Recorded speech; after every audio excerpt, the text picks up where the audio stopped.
Welcome to Rick Rack Ruby. I'm Laura Cluvo. Today we will be making this notebook cover featuring a mask panel. Do you have mask panels left over that you never got around to sewing? This is a machine embroidery project and it's fun and easy. So let's get started.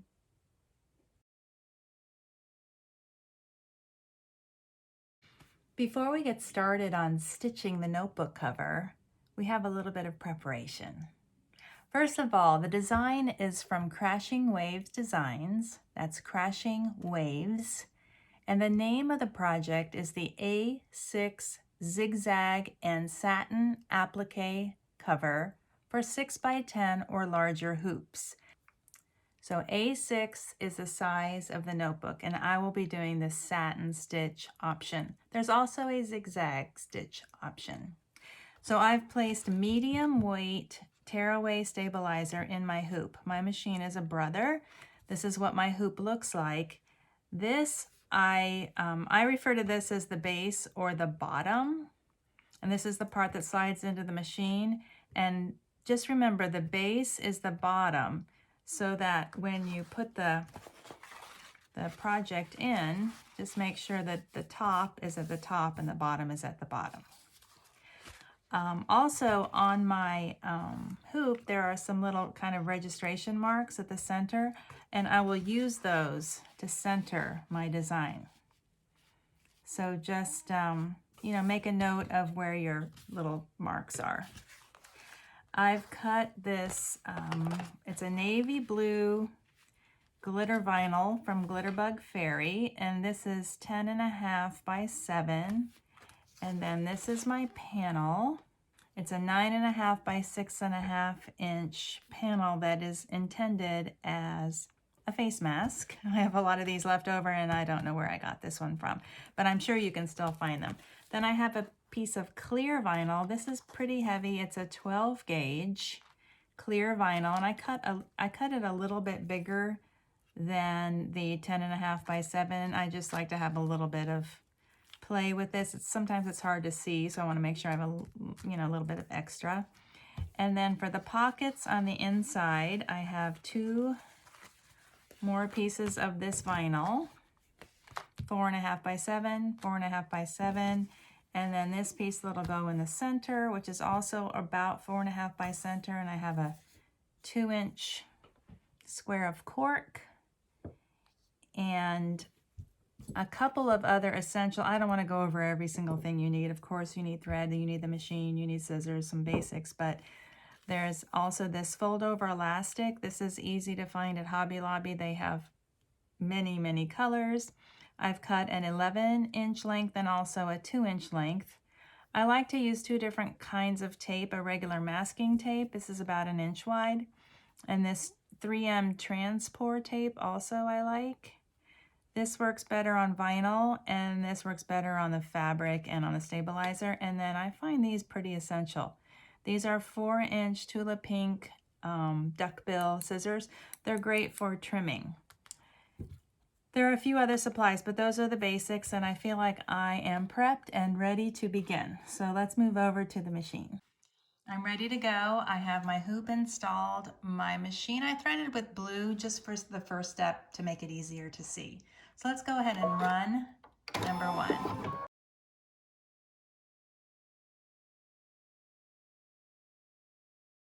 I'm going to place this blue glitter vinyl over my placement stitch, and I'm going to switch my thread to white. I am using white for the rest of the project. Step 2 is the placement stitch for my focal fabric.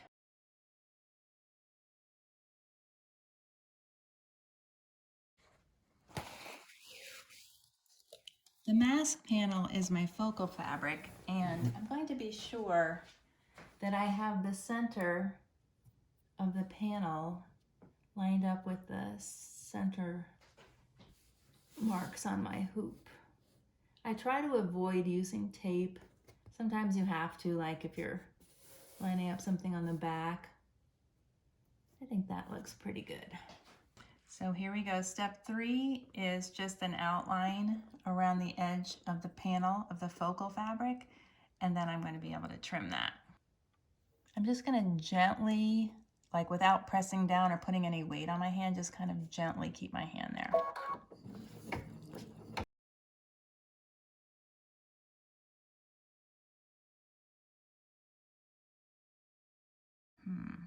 I'm going to use my duckbill scissors to trim this. Now I've trimmed around my focal fabric and I've gotten just about as close as I could. I used my, before I put the vinyl over, I'm going to use my lint roller. Sometimes there's some lint, some threads, and even on the vinyl, there can be some lint or some threads. I swear the vinyl has almost like a static, and I'll pick things up from I don't know where. My vinyl is cut a little bit bigger than the blue piece, and I just like to have a little bit of play. That seems to, it makes it easier to pull the border off. So step 4 is the satin stitch around the edge, and it does take a while, but I would not recommend leaving. Keep an eye on it.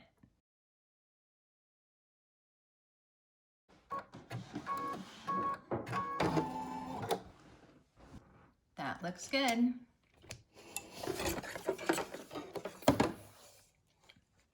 Let's see. Those satin stitches are beautiful. And now I'm going to just snip the vinyl and gently pull it away. Gently. Sorry, it's a little awkward just reaching around the camera and everything, but there we go. Just pull off the extra. And then I'm going to kind of trim some of these loose little threads around the edge. I'll be right back. The placement stitch, I don't know if you can see it. Let me pull it a little bit closer. There it is, okay. So it's like a little N, and then it has these brackets on each side. And we're gonna put the elastic with the kind of the pretty side up and line up the edges of the elastic into the bracket. First this side and then the other side. My thread came unthreaded, so I'm going to rethread it. But this is fun because this particular machine has this automatic threading where I just push a button. Now I should lift up my presser foot. Let's see, for threading. There we go. So I'm going to cut the thread there and then push this one button, and then there you go, all threaded. Pretty fun, right? Shiny side up. And I kind of like to get the cut edge right in the middle of the N. I call it the N. There we go.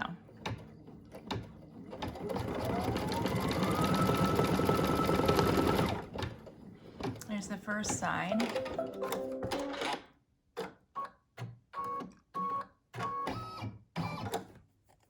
And then the second side over here.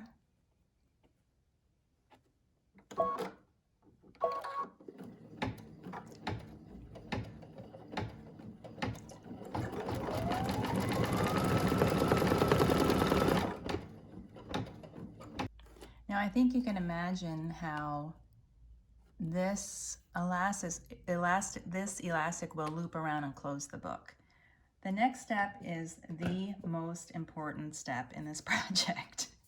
It is to tape down the elastic, especially on this side, because the next step is going to be a placement square for whatever you decide. I have a little piece of cork here that's going to kind of cover the edges of the elastic, and it's really easy for the front edge of the presser foot, let's call it, to catch underneath the elastic. Ask me how I know. So I like to just kind of tape it. I use masking tape because this other tape can leave a residue on the vinyl, or it gets stuck too hard to the vinyl, and sometimes it'll lift the vinyl up. So I like to just use masking tape for this step. There's going to be a square that's stitched around here, and it will stitch on the tape. See the placement, which is a square, and I'm going to set the cork square over the placement stitch, just making sure I cover every bit of it. I don't want to tape this down. I'm just going to gently hold it. Now I'm going to remove my hoop and use my duck-billed scissors to cut out around the square. There we go. I trimmed around the cork, and I'm going to put the frame back on. And then the next step is a satin stitch all the way around this square. And I'm just going to gently try to keep this elastic out of the way. I finished step 10, which is this satin stitch around the square. And I'm going to clean it up. I'm going to trim some threads and remove this tape. So I've removed the tape, but I'm going to retape. I just want to keep the elastic out of the thread path. So see, I made like a little fold over sandwich there, and I'm going to again use my masking tape and just tape that whole little bundle down like this. And that way that's kind of out of the path. This is the back of the frame, and this is the lining that's going to line the center spine of the book. It's 4.5 by 7 about, and so I've taped this onto the back. I don't like the tape to be in the stitch path, so I've just made sure that the tape was a little bit beyond where I think the stitch path will be, and I'm going to turn that back right side up and run step 11.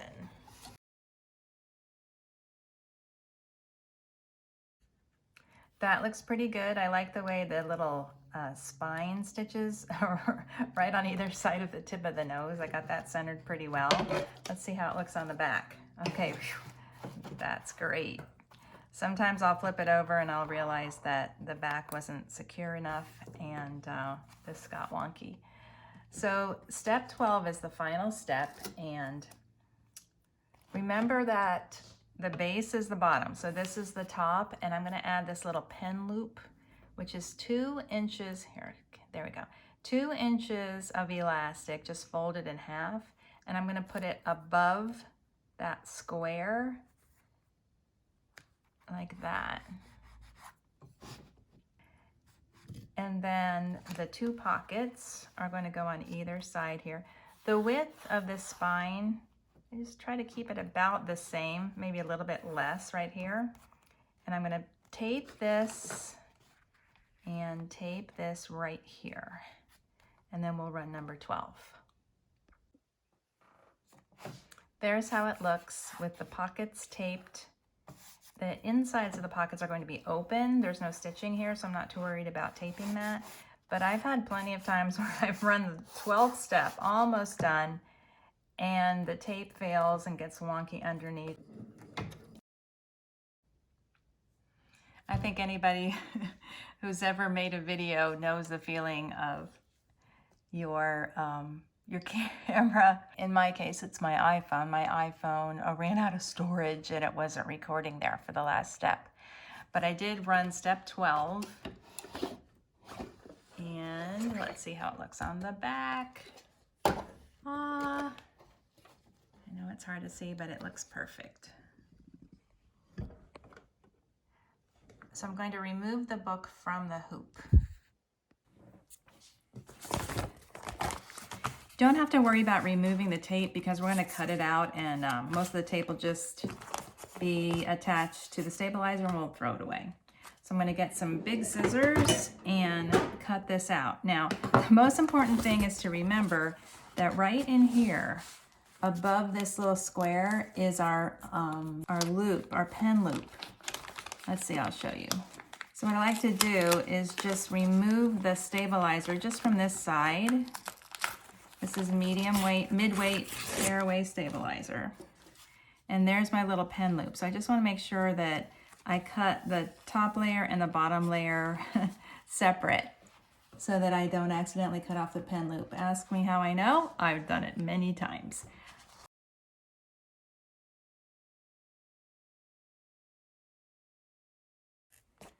For me, this is the hardest part, and I can never get it exactly perfect, so I don't worry about it too much. Sometimes the borders are, you know, a little slanted or they're not consistent, but look at the stitching. Look how beautiful the satin stitch is. So I don't think anybody's going to be noticing the width of my cut. Now remember that little pen loop is coming. So I'm just going to lift this up and cut this out each independently. And sometimes what I'll do is actually get a knife, like an X-Acto knife, but right now I don't have quite the right setup to demonstrate all that. And there's my pen loop. I just kind of try to remind myself where it is and cut the front. Let's take this off.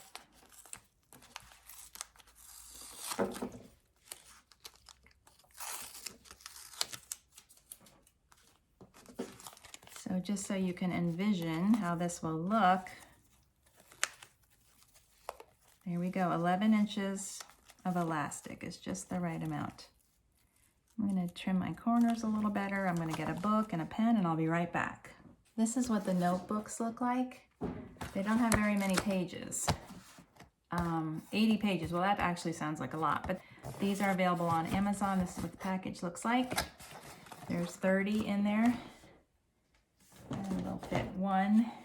I like to open up the book so that the first lined page goes in the pocket and the last lined page goes in the pocket so that you have kind of a consistent look like that. And then just kind of slide them in the front and the back.